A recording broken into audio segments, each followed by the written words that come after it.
What's going on, guys? Bearded Hikes out here in New Smyrna Beach out at the Cruger-dePeyster Mill Ruins. This ruin behind me used to be an old sugar mill. It was started by William DePeyster and Henry Cruger, and they started up this mill to make sugar back in 1830. During those times, obviously, the state was still in an era of people taking land from each other. You know, Seminole Indians. These two people decided to build this sugar mill here, and it only existed for about 5 years before it was eventually dismantled, if you want to use that word, more like burnt down by the Seminoles. So today, still around me as you see me walking through, I got Amanda over here just beyond the camera. You can see a little bit of what ruins are left behind. So I'm going to take you guys around. They have some artifacts, things that we can read, and let's check it out and see what the Cruger-dePeyster Mill Ruins have in store for us today.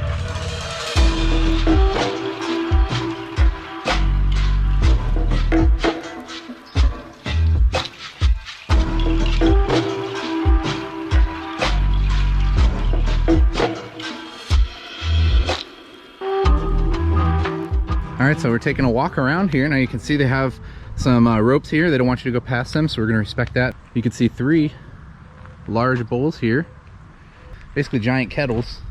See, Amanda's already over there, so you can kind of see the size comparison. Here's a little bit about how they made the sugar. It says, in Florida's early days, many investors set their sights on sugar, coarse, brown, and very valuable. Back when Florida was first being, settled into by the white man, if you want to put it that way, sugar was so valuable, it could almost be considered a currency. It says this one-time sugar factory became a source of local building materials and myths. Over time, people came and removed bits and pieces of it to build other things.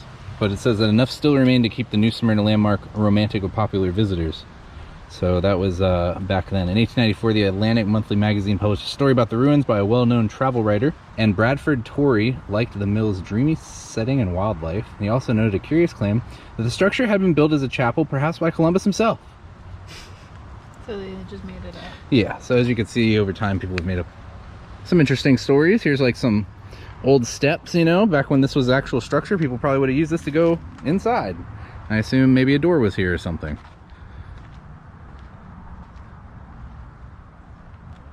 Very interesting. You can just imagine people maybe gathered around here with large, maybe wooden paddles or maybe metal paddles, I'm not sure, mixing around sugar cane, reducing it. And when you're standing here just kind of looking at it, I mean, this goes up probably, what, 20, maybe 25 feet? Maybe a little less than that.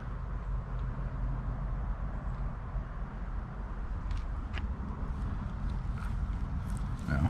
This is coquina, so this is the same stuff that's Castillo de San Marco in St. Augustine is constructed out of. And you can just see how kind of resilient it is over time, and pieces just stacked up. These windows are so huge, they're probably maybe 12 feet tall windows, yeah, each of them. There's a nature trail over there. Oh, there's a nature trail. We're gonna have to head that way. Wow, check this out. Yeah, it's a little creepy over there. It is a little creepy over there. Got some like bars, almost looks like a dungeon or something. I'm sure it wasn't a dungeon. A stray relic. What's that? Students of Cruger-dePeyster Ruins believe this iron beam came from the plantation sawmill. Wow, look at this. Amazing shot. It's just pretty, almost like when you're walking past it, it just seems almost like, I know obviously this is from the 1830s and America's history is not as deep as other countries' history, but it almost looks like some sort of like Roman, built structure with, really tall like arches, and it's very like, I don't know, majestic.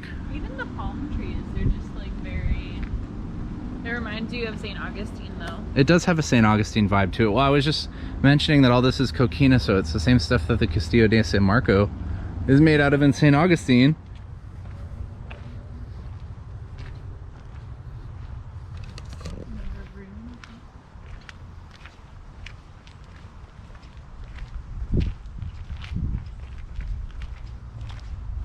What's this? A mill. A low-tech mill. It says, though sugarcane mills like those beyond the walk were not actually part of the Cruger-dePeyster plantation. They help us see differences between ordinary agriculture and large-scale sugar making. So settlers use these animal-powered crushers to extract cane juice for sorghum syrup, mostly used for local consumption. It says, by contrast, Cruger-dePeyster had a big steam-driven roller for crushing cane, and long after the sugar factory's costly and temperamental machinery had stopped working, simple mills kept grinding away throughout the American South. So this is just basically showing a different kind of mill that could be used to power the same processes that they would have done here at this mill, and it's just kind of giving you a compare and contrast. It's saying that this piece of machinery behind us is not from this mill, but this is what other people at the time would have used.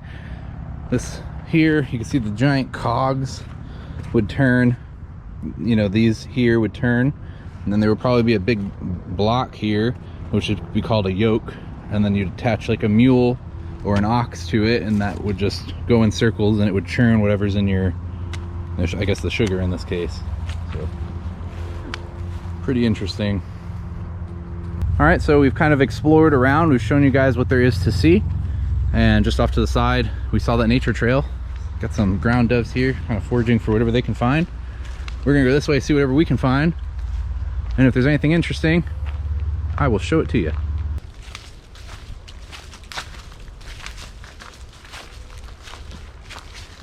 Now, we're not sure if this goes in a loop, but the property that we're on seems pretty small, so we might find ourselves back at the parking lot here in a minute. The nature trail is really nice. It's mostly shaded, so if you wanted to come out here on a hot day, probably the best time to do it.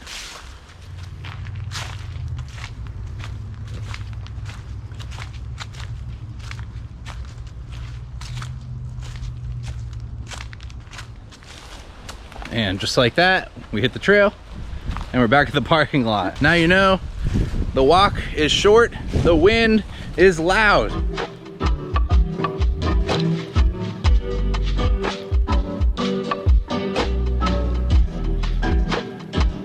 As long as you're coming out to New Smyrna Beach, you got to check out Ormond by the Sea and come see the Dummit Plantation. It's an old sugar plantation, just like the last place we were at, but it's a little earlier by about 5 years. We're gonna go check it out now, and I'll show you what there is to see. It says Dummit Plantation Mill Ruins. These ruins are the remains of the sugar and rum processing factory built in 1825 and owned by Thomas H. Dummit.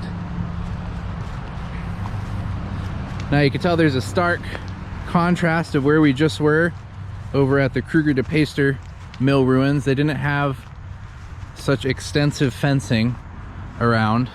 I was telling my wife when we pulled up, I imagine it wasn't always this way, but unfortunately people with nefarious thoughts come through and they leave their marks, and eventually whoever takes care of it, usually the city, maybe in this case an archaeological organization, comes up and says, you know what, since we can't have nice things, we're going to put this big fence around it.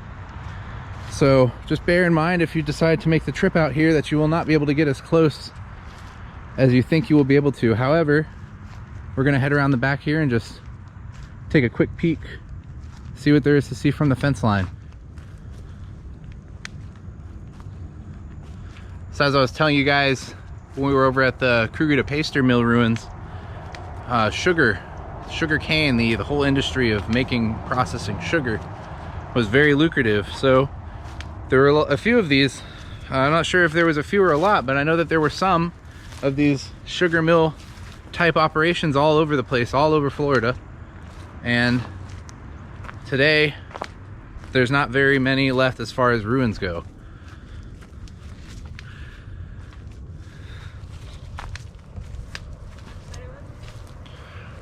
Pretty cool. I'll show you guys what we're looking at here. So just through the fence here,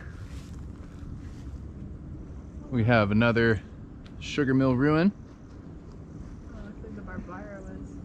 Yeah, my wife is pointing out that the barbed wire looks like it's been removed. Something else I'm also noticing about this side, and I don't know how well you guys are going to be able to see this, but there's two windows here. There's a window here and a window here. This window has new wood around it, so it looks as if whoever is in charge, even here, they've also added some wood banisters to probably help keep the structural integrity from the weather and make sure the structure doesn't just fall down So there's evidence to show that there are people that come, or organizations, whoever it might be, to make sure that this old sugar mill ruin doesn't kind of topple down, because once it's gone forever. There will never ever be something like this ever again.